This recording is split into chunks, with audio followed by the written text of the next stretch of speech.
হজরত শাহ মোহসেন আউলিয়া রহমতুল্লাহের মাজার জিয়ারত করতে এসে চট্টগ্রাম 13 আনোয়ারা কর্ণফুলী আসনের বিএনপির মনোনয়ন প্রত্যাশী চট্টগ্রাম দক্ষিণ জেলা যুবদলের সভাপতি মোহাম্মদ শাহজাহান। সেপ্টেম্বরের 19 তারিখ শুক্রবার বিকেলে আনোয়ারা উপজেলার বটতলীস্থ মাজার জিয়ারত করে এবং নির্বাচনী এলাকার বিভিন্ন স্থানত সাধারণ মানুষের লয় কুশল বিনিময় করে এবং জনমত গঠনের লক্ষ্যে জনগণের হাতে দানশীষের পক্ষে ও তারেক রহমানের 31 দফা পৌঁছায় দেয় এবং ভবিষ্যতের কর্মপরিকল্পনার হতো তুলে ধরে। কর্ণফুলী জনগণের পক্ষত্বন এবং আজ জনগণকে আর ব্যক্তিগত পক্ষত্বন দুই জেলা যুবদল পক্ষত্বন। আসসালামু আলাইকুম প্রিয় এলাকাবাসী। আগামী দিনের যে ভোট হবে সেই ভোট অনেক দলের পরীক্ষিত নেতার যদি আশা করি মূল্যায়ন করবে, মূল্যায়নের বই আশা করি এই হিসেবে আশা করি কি আগামী দিন আশা করি যে দলের দুঃসময় এরশাদ বিরুদ্ধে আন্দোলন হইতে হাসিনার বিরুদ্ধে আন্দোলন পর্যন্ত আমি ভূমিকা আছি রাজপথে আসিলাম ইয়ার মধ্যে চট্টগ্রাম সহ সারা বাংলাদেশ নিয়ে আলোচিত।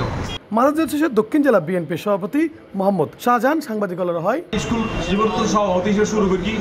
বটতলী ছাত্রদলের সভাপতি ছিলাম, বটতলী শাহ মোহসেন বিশ্ববিদ্যালয়ের সভাপতি ছিলাম, বটতলী শহীদ জিয়াসিদলের সভাপতি ছিলাম, সাধারণ সম্পাদক ছিলাম, আনোয়ারা উপজেলা ছাত্রদলের সাংগঠনিক সম্পাদক ছিলাম, আনোয়ারা উপজেলা ছাত্রদলের সভাপতি ছিলাম, আনোয়ারা উপজেলা যুবদলের সভাপতি ছিলাম, দক্ষিণ জেলা ছাত্রদলের সিনিয়র সহসভাপতি ছিলাম, দক্ষিণ জেলা ছাত্রদলের সিনিয়র সদস্য ছিলাম, দক্ষিণ জেলা যুবদলের সদস্য ছিলাম, দক্ষিণ জেলা বিএনপির সদস্য ছিলাম এবং আনোয়ারা কলেজ ছাত্র সংসদের ছাত্রলীগের সম্পাদক ছিলাম, আনোয়ারা কলেজ ছাত্র সংসদের বিপি প্রার্থী ছিলাম 90 সালের দিদি, আনোয়ারা কলেজ ছাত্রদলের সভাপতি ছিলাম, আনোয়ারা বছর কলেজের সেক্রেটারি ছিলাম।